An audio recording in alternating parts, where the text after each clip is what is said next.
Hola a todos, en esta oportunidad vengo a presentar el trabajo Identificación de perfiles estratégicos para el aprendizaje de matemática en estudiantes universitarios mediante análisis factorial.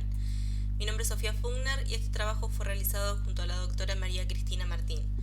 Ambas somos docentes e investigadoras del Departamento de Matemática de la Facultad de Ciencias Exactas y Naturales de la Universidad Nacional de La Pampa. Esta investigación surge dentro del marco de un proyecto de investigación acreditado y financiado por la institución antes mencionada, dirigido por la doctora María Cristina Martín, codirigido por la especialista María Paula Diesser y en el cual me desempeño como asistente de investigación. En particular, este trabajo surge dentro de una beca de iniciación a la investigación, dentro del programa de becas de investigación y posgrado de la Universidad Nacional de La Pampa. Además, el trabajo de campo se encuadra dentro de las tareas desarrolladas en el programa Tutoría de Pares de la Universidad Nacional de La Pampa para el conjunto de asignaturas Cálculo 1, Análisis Matemático 1, Matemática 1, a cargo de la licenciada Marisa Reid, que se dicta para las carreras de Ingeniería en Recursos Naturales y Medio Ambiente, las licenciaturas en Química, Geología y Física y el profesorado en Física, y abarca temas relacionados con el cálculo matemático. Por último, este trabajo surge como trabajo final de la asignatura Análisis de Datos Multivariados, Enfoque Inferencial, a cargo de la doctora María Cristina Martín, una asignatura dictada como seminario para la licenciatura en Matemática de la Facultad de Ciencias Exactas y Naturales de la Universidad Nacional de La Pampa. En esta presentación se verá una breve introducción al planteamiento del problema que dio lugar a la investigación y los objetivos planteados, una breve descripción de los aspectos metodológicos, los resultados que se obtuvieron y, por último, las conclusiones a las que se llegaron. En la comunidad universitaria existe un diagnóstico generalizado que evidencia la falta de preparación estratégica de los estudiantes que ingresan a estas instituciones, en particular en lo que respecta al estudio del cálculo matemático. Por lo tanto, es de interés analizar los perfiles estratégicos de tales estudiantes a fin de reconocer sus falencias formativas e iniciar acciones tendientes a la promoción y el fortalecimiento de estrategias eficaces para mejorar su desempeño académico. Las estrategias de aprendizaje pueden entenderse como una secuencia de acciones, procedimientos o planes para alcanzar ciertas metas. Son de carácter consciente e intencional en el que forman parte la toma de decisiones en función del objetivo que se quiere conseguir. Si bien no existe una clasificación universal de las estrategias de aprendizaje, en este trabajo se adopta la desarrollada por Pintrich, que divide en dos categorías: las correspondientes a la cognición y metacognición, en las que se encuentran la repetición, elaboración, organización, pensamiento crítico y la regulación de la metacognición, y las destinadas a la gestión de recursos, como son la regulación del esfuerzo, la gestión del tiempo y del entorno, la búsqueda de ayuda y el aprendizaje con pares. Es por ello que en este trabajo se pretende describir las relaciones de covarianza de las nuevas estrategias de aprendizaje para el estudio del cálculo matemático en términos de unos pocos factores.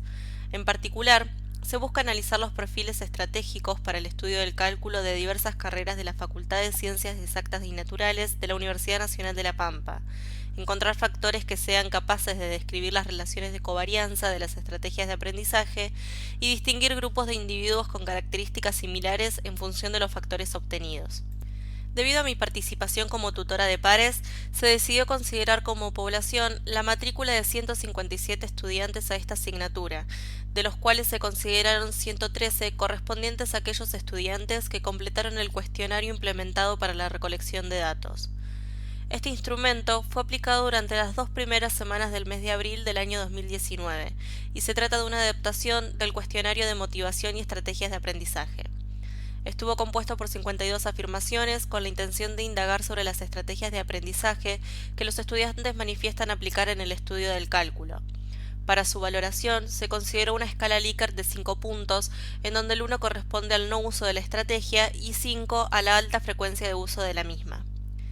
Estas afirmaciones se clasificaron en 9 categorías según la categorización de Pintrich, obteniendo para cada estudiante una puntuación en cada una de estas estrategias a partir de la media de las valoraciones asignadas a las afirmaciones correspondientes. Para el total del desarrollo del análisis se utilizaron diferentes paquetes del software estadístico R. Un análisis exploratorio inicial muestra que si bien los estudiantes manifiestan ser un poco más estratégicos en lo que respecta al esfuerzo y menos estratégicos en cuanto al pensamiento crítico, no se ven diferencias significativas entre las variables. es decir, los estudiantes manifiestan ser similarmente estratégicos en todas las categorías. Además, se observa una variabilidad aceptable en cada una de ellas, con coeficientes de variación entre 0.16 y 0.25. Observando los boxplot, se aprecian valores extremos en las estrategias de repetición, pensamiento crítico y metacognición, en las que los estudiantes manifiestan ser altamente estratégicos, y también en las estrategias de repetición, elaboración, pensamiento crítico, esfuerzo, metacognición y búsqueda de ayuda, en las que los estudiantes manifiestan no poseerlas o hacerlas en muy poca medida. Asimismo, en los histogramas se observa que todas las variables presentan cierto grado de simetría, sobre todo las variables repetición, pensamiento crítico y metacognición, mientras que las variables elaboración, búsqueda de ayuda, tiempo en lugar de estudio, esfuerzo, organización y aprendizaje con pares presentan una leve asimetría a la izquierda, aunque las últimas tres no poseen una forma definida. Se evalúa la normalidad multivariante y la normalidad para cada variable, mediante un test Shapiro-Wilk, dando como resultado que, a pesar de que la normalidad multivariante no se cumple, 6 de las 9 variables provienen de poblaciones normales. Para evaluar la viabilidad de un análisis factorial, se analizan las correlaciones entre las variables, observándose que casi el 67% de estas correlaciones corresponden a valores mayores o iguales a 0.30, siendo las más correladas la organización, repetición, metacognición, elaboración y tiempo y lugar de estudio. Además, el bajo valor del determinante de la matriz de correlación y de la varianza generalizada alerta de una dependencia lineal en al menos una de las variables. Por último, el alto valor del coeficiente KMO y los coeficientes MSA para todas las variables confirman la viabilidad de realizar un análisis factorial. Para determinar con cuántos factores trabajar, se analizan los autovalores asociados a la matriz de correlación lineal. Observando el script-plot, se consideran los 3 primeros autovalores, ya que los 2 primeros superan la unidad, mientras que el tercero posee un valor muy cercano. Además, de esta manera se logra explicar aproximadamente un 70% de la varianza total. Por lo tanto, se realiza el análisis factorial considerando la extracción de 2 y 3 factores comunes utilizando los métodos de estimación por componentes principales y máxima verosimilitud. Este último se decide utilizar a pesar de que el supuesto de normalidad multivariante no se cumple a modo de comparación. Además, las matrices de cargas factoriales rotadas en cada uno de los casos se obtienen mediante el método de rotación ortogonal Varimax. En el cuadro se resumen los resultados obtenidos. Podemos observar que, como es de esperarse, mediante el método de componentes principales se logra una mayor variabilidad explicada y una mejor interpretabilidad de los factores. Sin embargo, se obtienen mejores resultados en cuanto a las matrices residuales mediante máxima verosimilitud. Teniendo en cuenta la interpretabilidad de los factores y los resultados aceptables obtenidos, se decide realizar la extracción de 3 factores mediante el método de componentes principales. La evaluación del ajuste se realiza mediante la raíz del cuadrado medio residual, que si bien no es tan adecuado como se quisiera que fuera, en la decisión final se considera aceptable a modo de priorizar la interpretabilidad de los factores. De esta manera se identifican el factor 1, definido por las variables elaboración y pensamiento crítico, 2 de las estrategias cognitivas que tienen que ver con la conexión entre la nueva información y el conocimiento previo existente y el uso de este último en la resolución de problemas, por lo que este factor podría llamarse factor de conexión del conocimiento. El factor 2, definido por las variables búsqueda de ayuda y aprendizaje con pares, ambas estrategias de gestión de recursos que tienen que ver con la interacción, ya sea entre pares o con docentes. Así, este factor podría denominarse factor de interacción social para el aprendizaje.